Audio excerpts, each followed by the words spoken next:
Hello, this is Dave Cooper back with another code connection.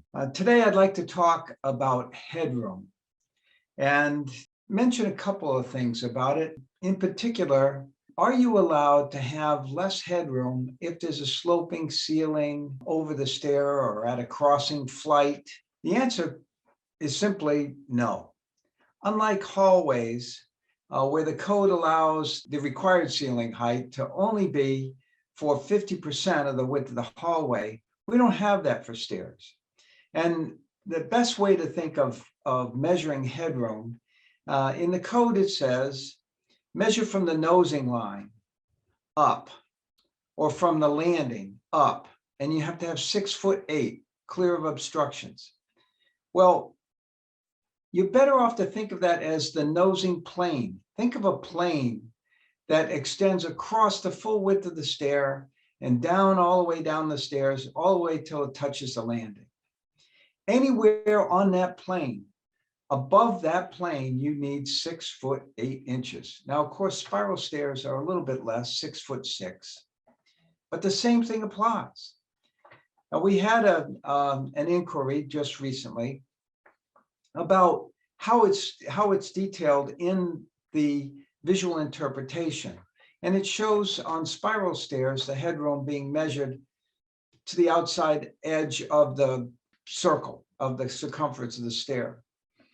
And in that case, it was a handy place to put the dimension, but you have to have headroom all the way across the stair.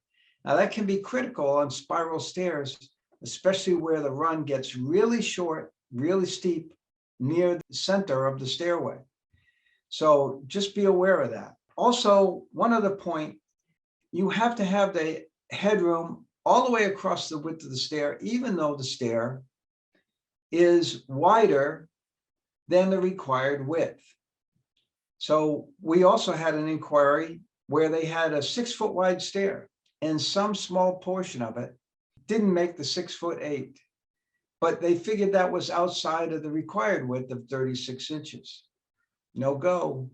Now, I would like to finally mention that some of our members have had some success in speaking to the particular building official and saying, hey, there's this area from the shoulder to the head right in here where your head is not going to be, you can't get closer to the wall than that distance, even if your shoulder is up against the wall.